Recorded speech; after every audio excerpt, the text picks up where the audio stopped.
எனக்கென வந்த தேவதையே சரிபாதி நீ அல்லவா நடக்கையில் உந்தன் கூட வரும் நிழல் போலே நான் அல்லவா கண்ணன் கொண்ட ராதையர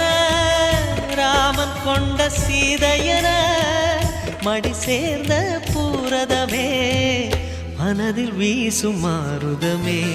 நன்றி சொல்ல உனக்கு வார்த்தை இல்லை எனக்கு நான் தான் மயங்குறேன் என்னுடைய மனச தந்துவிட்ட பிறகும் ஏம்மா கலங்குற